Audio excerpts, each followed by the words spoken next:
para balés, único espaço para a ópera, único espaço para grandes concertos. Isso, uma cidade como o Rio de Janeiro não merece absolutamente ter, até por conta, um teatro desse modo, ele vai certamente, nos seus equipamentos técnicos, se deteriorar facilmente, porque não é um teatro também que possui uma espacialidade técnica que possa adotar com frequência todas essas linguagens.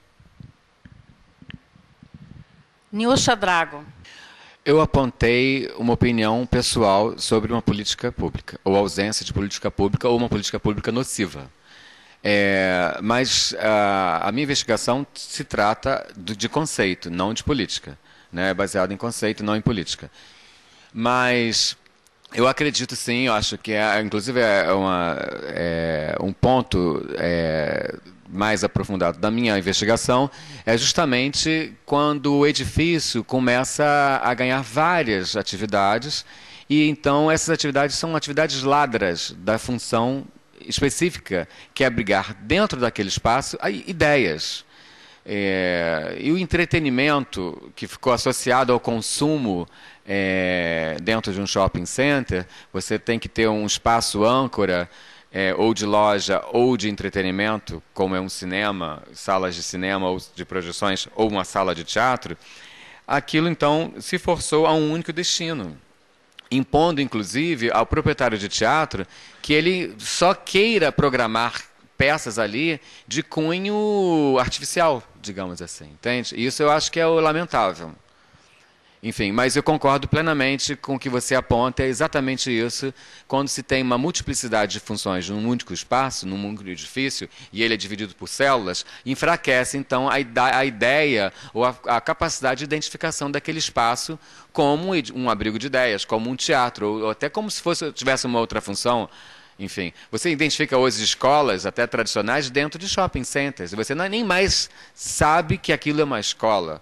Tamanha essa capacidade ladra de um shopping center roubar a identidade de cultura e de significação.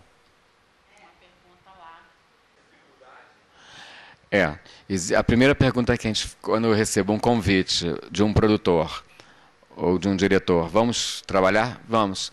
Eu pergunto, qual é a pauta? É teatro tal. É teatro motel. Então, nós estamos no horário nobre ou horário alternativo? Tem como ter uma inversão disso? Existe algum nome importante para que o teatro, o horário alternativo, se imponha ao horário nobre? A produção que está no horário nobre é, digamos assim, economicamente inferior à nossa? Eu logo faço essas perguntas, porque aí então eu vou me impor como criador. Enfim, são questões, eu estou sendo muito sincero aqui, mas é exatamente isso que acontece. Aí quando eu me coloco em questões de hierarquia nesse sentido, aí então eu vou pensar assim, eu vou seccionar mais o meu salário em detrimento da outra produção que é mais forte, ou então eu vou me impor mesmo e ele vai ter que se virar com esse micro espaço que tem ali que não cabe nem um vaso de flor. Tenho uma rica memória do Ripper, até como educador, porque quando eu fui fazer concurso público para ser professor na UFRJ, há tantos anos atrás, ele já atuava como gerenciador do CTAC, atual CTAC, e também como educador. E ali se instalou a primeira biblioteca com um esforço e generosidade única do Ripper, que ele xerocava livros e montou a biblioteca em um espaço público e que não havia nenhum outro espaço que pudesse encontrar esses livros, nem nas bibliotecas das universidades nós tínhamos aquele conteúdo naquele momento, que era estreito, porém era muito rico. Exatamente. Então, eu tenho até hoje um caderno que eu redigia, copiava à mão os desenhos e traduzia. Eu traduzi muitas das obras ali do inglês, do francês e do italiano para o próprio Ripper e fui ali estudando. Eu fiquei ali, acho que 9 meses dentro do CTAC, usufruindo da generosidade do Ripper. Então, acho que eu digamos assim, usufruir da capacidade de um administrador público como o Ripper e que ofereceu dentro de um espaço gratuito, público, a possibilidade de você alcançar um alto grau de informação técnica e estética. Eu acho que isso deveria estar realmente associado como uma política de ocupação nos teatros públicos, nos espaços públicos, sem dúvida. Eu acho que as universidades públicas também deveriam possibilitar, dentro dos seus programas de extensão, que o público consuma mais teoria e prática de teatro, seja ele de que linguagem for. Isso deveria ser não só dentro do teatro como educação, mas dentro das escolas, principalmente das universidades públicas. Eu não acredito na tradição do novo. Então, não acredito mesmo. Enfim, o que eu quero dizer com isso? É que o espaço à italiana, quero reafirmar, ele não é o espaço a ser condenado. Então, você precisa ressignificar aquele espaço através da obra e seu conteúdo. O mais importante para mim, realmente, não é o ator, como muitas vezes afirmo aqui. O mais importante é o conteúdo da obra. E como que eu, cenógrafo, e eu, figurinista, posso trazer aqueles valores através da minha opinião e que vai tocar uma audiência, vai tocar aquela comunidade de atores, técnicos e público.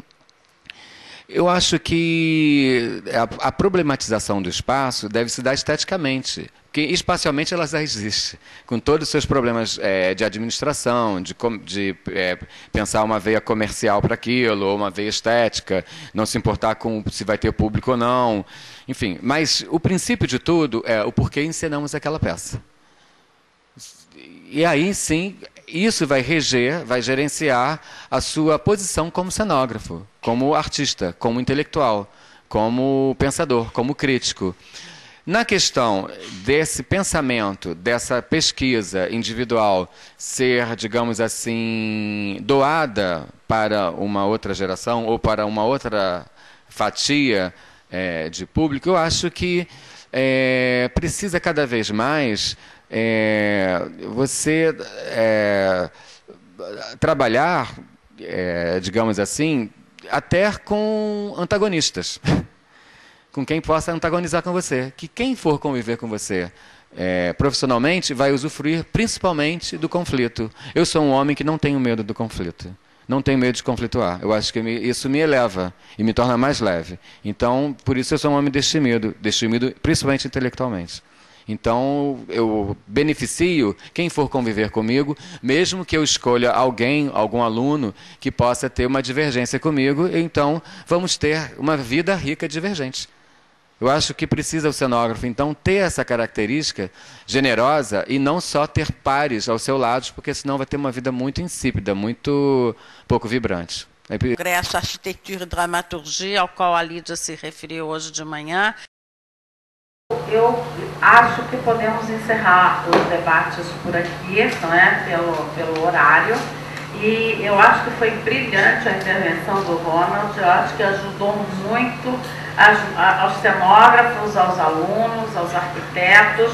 Não é um congresso tão amplo quanto o Congresso Arquitetura e Dramaturgia, ao qual a Lídia se referiu hoje de manhã, e que tem sido muito citado nos meus trabalhos, nos do Ricardo, aonde cenógrafos, arquitetos, donos de proprietários de teatros estavam nos anos 1948 discutindo o futuro da arquitetura teatral. Surgiram milhões de ideias, algumas foram aproveitadas, outras não, mas nós ainda estamos procurando, quer dizer, passados muitos e muitos anos, nós continuamos procurando. Eu queria fazer uma pergunta, mas vai ficar para o próximo colóquio que nós vamos fazer, porque eu me lembrei de uma coisa aqui importante, mas eu acho que não dá mais tempo, porque o Moacir já chegou e nós vamos cumprir o nosso horário. Ronald, eu agradeço demais a sua participação, foi brilhante. Obrigada.